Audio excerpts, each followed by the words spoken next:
Hello friends, welcome back to my YouTube channel Study from Home with Ubale sir. तुम्हा सगळ्यांचं इयत्ता 9वीच्या इंग्रजी विषयाच्या तासिकेमध्ये हार्दिक स्वागत.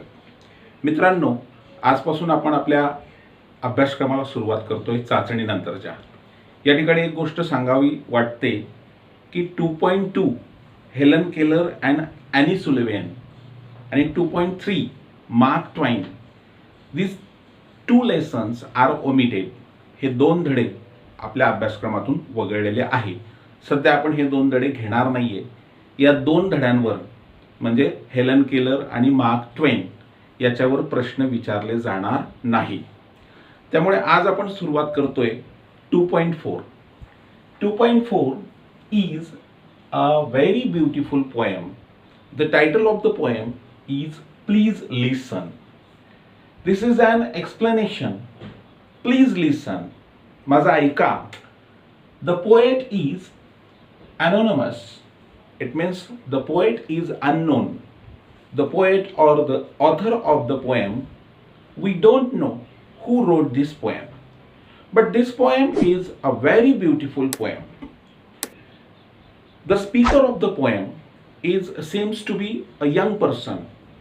We can consider him or her as a teenager.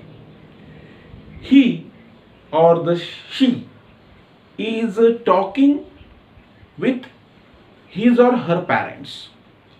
And what she or what he says, please listen. माझा ऐका. एक किशोरवयीन मुलगा किंवा मुलगी आपल्या पालकांना म्हणते की माझा ऐका. Throughout the whole poem, the speaker requested to his parents, please listen him or please listen her. He says, I don't want any advice. We know that the elder people always try to give advice to their little one. So here, the boy or the girls did not want any explanation from their parents. They did not want any advice from their parents. He or she says that I am capable to solve my problems. या कवितेमध्ये असलेला मुलगा किंवा मुलगी काय म्हणते की मी माझ्या समस्या सोडवण्यासाठी समर्थ आहे. I have a capacity to solve my problem. So you just listen to me. तुम्ही फक्त माझं म्हणणं ऐका. The boy or the girl requested to don't underestimate him or her. So he insists, please listen. म्हणजे तुम्ही फक्त माझं म्हणणं ऐकून घ्या. बहुधा करून आपण बघतो की किशोरवयीन मुलांचं म्हणणं पालक ऐकून घेत नाही. तो काही बोलायला गेला तर पालक काय म्हणतात, तू शांत बैस, आधी आमचं ऐक. आणि यामुळे काय होतं की मुलांच्या भावना त्यांच्या मनातच राहतात. They can't express their emotions. ते त्यांच्या इमोशन्स एक्सप्रेस करू शकत नाही. आणि म्हणून या कवितेमध्ये मुलगा किंवा मुलगी आपल्या पालकांना फक्त आणि फक्त एक विनंती करते. काय करतायत ते विनंती? प्लीज लिसन. फक्त माझं म्हणणं ऐका. Now friends, open your books and see on page number 50. At first, we are going to read the first stanza, then we will discuss about some new words, and then we will try to explain what is there in the poem. Now look at in your textbook on page number 50. Friends, see on page number 51, there is a poem. Now we are going to read the first stanza. What is there? Please listen. When I ask you to listen to me and you start giving me advice, you have not done what I ask. The speaker of the poem is a teenager boy or girl. What he or what she says, he or she says, when I ask you to listen to me, when I ask you to listen to me, म्हणजे ज्यावेळेस मी तुम्हाला विचारतो की माझा ऐका, at that time you start giving me an advice. Advice म्हणजे सल्ला. म्हणजे मी तुम्हाला माझं काहीतरी ऐका असं म्हणतो, त्यावेळेस तुम्ही काय करतात, तुमचा सल्ला, तुमचा उपदेश द्यायला सुरुवात करतात. You have not done what I ask. मी जे विचारतोय, मी जे सांगतोय ते तुम्ही करत नाही. So the boy or the girl is going to complain. What he complained, what she complained, that the elder people never listen. Instead of listening, they always try to give advice. Now the second standard. When I ask you to listen to me and you begin to tell me why I shouldn't feel that way, you are trampling on my feelings. Now see the new words. Trampling. Trampling means to tread underfoot. म्हणजे पायाखाली तुडवणे. ट्रॅम्पलिंगचा अर्थ आहे पायाखाली तुडवणे. आणि feelings म्हणजे emotions, ज्याला आपण भावना म्हणतो. So when I ask you to listen to me, ज्यावेळेस मी तुम्हाला विचारतो की माझं ऐका, you begin to tell me why. Begin means सुरुवात करणे. तुम्ही मला सांगायला सुरुवात करतात, काय, व्हाय, का तुझं ऐकायचं. वी आर बिगर वन, आम्ही मोठे. यू आर यंगर वन, तू छोटा आहे. So why should we listen to you. आम्ही तुझं काय ऐकायचं असं तुम्ही म्हणतात. So I shouldn't feel that way. You are trampling my feelings. See what the boy or girl trying to say. Trampling my feelings. Trampling म्हणजे पायाखाली तुडवणे. तुम्ही काय करतात, मोठे लोक आमच्या तरुणांच्या भावना ज्या आहेत, इमोशन्स ज्या आहेत, त्या तुमच्या पायाखाली तुडवतात. पुढचा stanza. When I ask you to listen to me and you feel you have to something to solve my problem, you have failed me, strange as that may seem. बघा, न्यू वर्ड्स बघा. Solve, SOLVE म्हणजे सोडवणे. Problem म्हणजे समस्या. Fail म्हणजे अपयश. आणि strange म्हणजे विचित्र. So what the speaker of the poem trying to say. काय सांगतोय बघा. When I ask you to listen to me. When I ask you to listen to me, ज्यावेळेस मी मला ऐकण्याचं सांगतो, you feel you have to do something. You feel you have to do something. तुम्हाला असं वाटतं की तुम्ही काहीतरी माझ्यासाठी केलं पाहिजे. To solve my problem. माझी समस्या सोडवण्यासाठी तुम्ही धडपडत असतात. But at the same time you fail me. पण त्याच वेळेस तुम्ही काय करतात, मला अपयशी बनवतात. It means the speaker or the boy or girl here insists that he or she is able to solve his own problem. तो मुलगा किंवा मुलगी काय म्हणते की मी माझ्या समस्या सोडवू शकतो. I don't want any help. मला हेल्प नकोय. Please listen me. फक्त काय करा, तुम्ही मला ऐका, माझं म्हणणं ऐका, एवढंच फक्त सांगणं आहे. Strange as that may seem म्हणजे एक जरा वागणं जे दिसतंय ते विचित्र दिसतंय. मी माझे प्रॉब्लेम सॉल्व्ह करू शकतो, माझ्या समस्या मी सोडवू शकतो. I just want to say, I just want to talk with you and it is your duty to listen me very carefully. So the boy or the girl again and again requested to his parents, please listen me. Now the next. Listen all I ask is that you listen. Listen. All I ask is that you listen. Don't talk or do, just hear me. Don't talk or do, just hear me. So here the two figures of speech is mentioned here. One is repetition. या कवितेमध्ये दोन figures of speech आपल्याला दिसतात. एक repetition दिसतंय, पुनरावृत्ती, आणि दुसरं अलिटरेशन दिसतंय, ज्याच्यामध्ये same sound is going to repeat again and again. बघा, don't talk or do, don't talk or do, या ठिकाणी आपल्याला अलिटरेशन हे फिगर्स ऑफ स्पीच दिसतंय. काय म्हणतोय मुलगा किंवा मुलगी? लिसन, फक्त ऐका. All I ask is that you listen, तुम्ही फक्त माझं ऐका. डोंट टॉक, बोलू नका. और डोंट डू समथिंग, किंवा काही वेगळं करू नका. जस्ट हिअर मी, तुम्ही काय करा, फक्त माझं ऐका.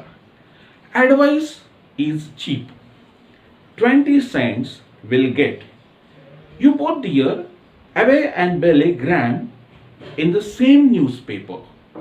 See, the advice, बघा, ॲडवाइस ADVICE म्हणजे सल्ला, आणि हेच जर आपण ADVISE लिहिलं तर त्या ठिकाणी काय होतं? सल्ला देणे.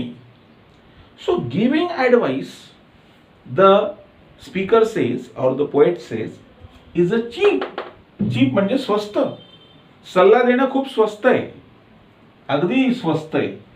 जसं की न्यूजपेपरमध्ये Abby and Billy Graham, Abby and Billy ग्रॅमचा या ठिकाणी उल्लेख आलेला आहे. Billy Graham is an American newspaper column writer who always gives his suggestions whenever people have a dilemma in their mind.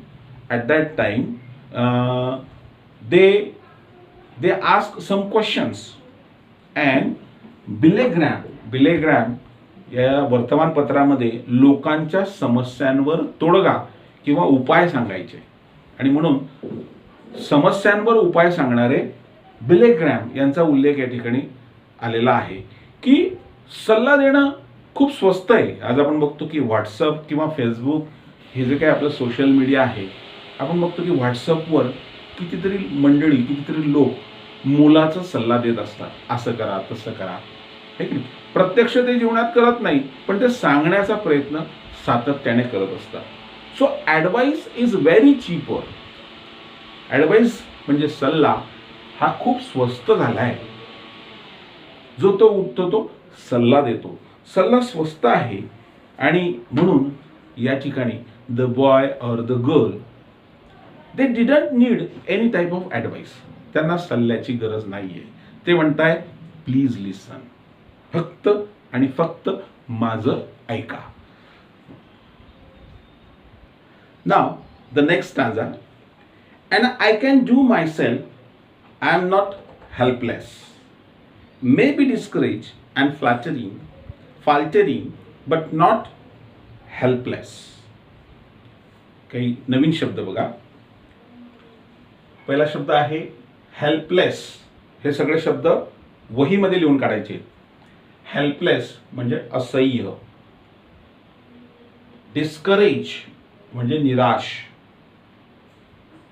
आणि फाल्टरिंग मीन्स टू बी हेजिटंट म्हणजे अडखळणे किंवा लटपटणे. What the boy और गर्ल ट्राय टू से, काय बोलण्याचा प्रयत्न करते बघा. I can do for my self, I can do for my self, माझ्यासाठी मी जे काय असेल ते करू शकतो. आय एम नॉट हेल्पलेस, मी असह्य नाहीये, मला मदतीची आवश्यकता नाही. Because as a young man, the boy or the girl is capable, समर्थ आहे.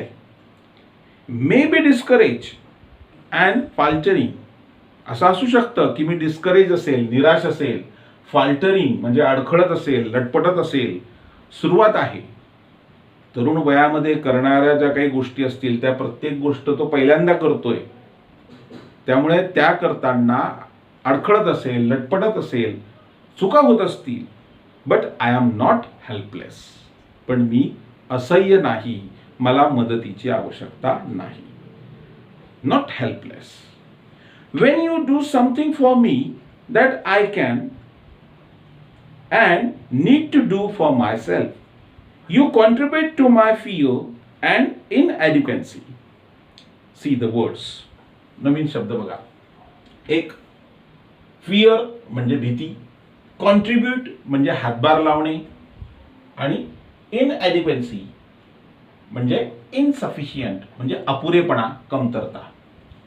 बघा, when you do something for me, ज्यावेळेस तुम्ही काहीतरी माझ्यासाठी करतात, I can also do that thing, मी सुद्धा त्या गोष्टी करू शकतो. And need to do for myself, it is my need, माझी एक गरज आहे की मी माझ्यासाठी काहीतरी केलं पाहिजे, विदाउट एनी सपोर्ट, कुठल्याही सपोर्ट शिवाय. You contribute to my fear, मग ज्यावेळेस तुम्ही मला मदत करतात त्याचा अर्थ असा होतो की you contribute to my fear, माझी भीती वाढवण्याची तुम्ही काय करताय, मदत करताय. So let them, set them free. तरुणांना, अशा किशोरवयीन मुला मुलींना मुक्तपणे सोडलं पाहिजे. त्यांनी त्यांच्या क्षमतेचा वापर करून त्यांच्यावर असलेल्या ज्या काही रिस्पॉन्सिबिलिटीज आहेत त्या पूर्ण केल्या पाहिजे. You contribute to my fear and inadequacy म्हणजे माझा जो अपुरेपणा आहे, माझा जो इनसफिशियंट जो काही कमतरता आहे, त्या कमतरता वाढवण्याचं काम. जर पॅरेंट्स त्याच्या मुलांना अशा प्रकारची मदत करत असेल तर ह्या कमतरता वाढवण्याचं काम त्या ठिकाणी तुम्ही करतायत, असं त्या स्पीकरने या ठिकाणी सांगितलेलं आहे.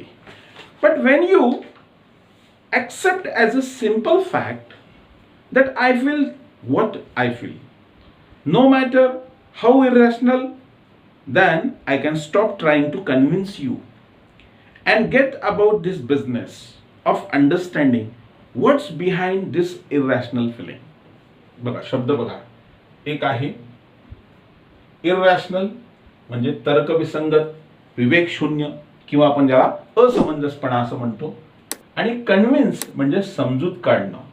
कन्व्हिन्सचा अर्थ आहे समजूत काढणं. ऑब्वियस म्हणजे सरळ, स्पष्ट, plain.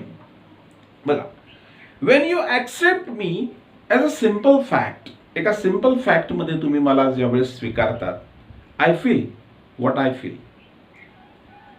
No matter how irrational, किती असमंजसपणा आहे, I can stop trying to convince you, मी तुम्हाला तुमची समजूत काढण्याचा प्रयत्न करतोय.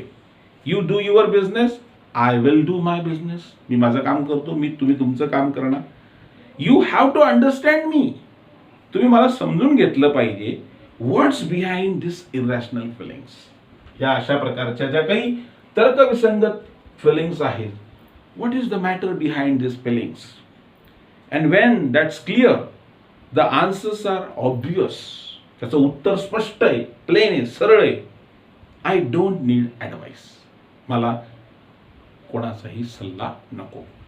I don't want any support, I don't want any advice, I don't want any explanation. Irrational feelings makes sense when we understand what's behind them. त्याच्या मागे काय आहे हे आपण समजून घेतलं पाहिजे.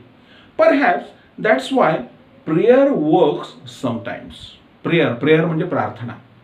या ठिकाणचा स्पीकर कवी काय म्हणतोय, बऱ्याच वेळेला आपल्या प्रार्थना काय करतात, उपयोगी पडतात. आपल्या प्रार्थनेला यश मिळतं, फळ मिळतं. For some people, because God is mute, we pray in front of God.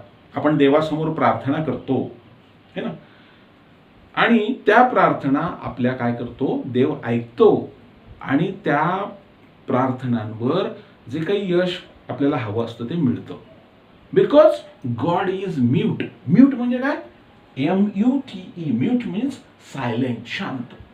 Because God never say anything, God काहीच म्हणत नाही, तो शांत असतो. God is mute and he doesn't give advice or try to fix thing.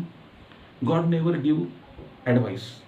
आपण देवाकडे जातो, प्रार्थना मागतो, काहीतरी विनंती करतो, आपलं गाऱ्हाणं त्याच्यासमोर मांडतो, त्यावेळेस देव आपल्याला सल्ला देत नाही.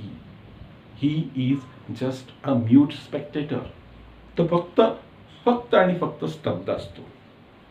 God just listen and lets you work it out for yourself.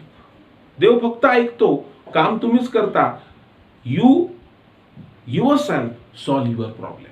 तुम्ही तुमचा प्रॉब्लेम स्वतः सोडवतात, but you just share your problem with God. तुम्ही फक्त तुमचा प्रॉब्लेम गॉडशी शेअर करता. So please listen and just hear me. आणि म्हणून the boy or the girl here is going to request his father, request his mother, request the elder people, please listen. And if you want to talk, wait a minute. Last two lines, very beautiful lines. And if you want to talk, जर तुम्हाला बोलायचंच असेल तर weight a minute, एक मिनिटभर थोडंसं काय करा, waiting करा, वाट पहा. For your turn, for your turn. Turn म्हणजे संधी किंवा पाळी. ज्यावेळेस तुमची बोलण्याची संधी असेल, तुमची बोलण्याची ज्यावेळेस वेळ येईल त्यावेळेस बोला. And I will listen to you. मग त्यावेळेस मात्र मी तुमचं म्हणणं काय करेन, ऐकेल. It means in the ending of the poem the boy or girl is going to agree to listen, but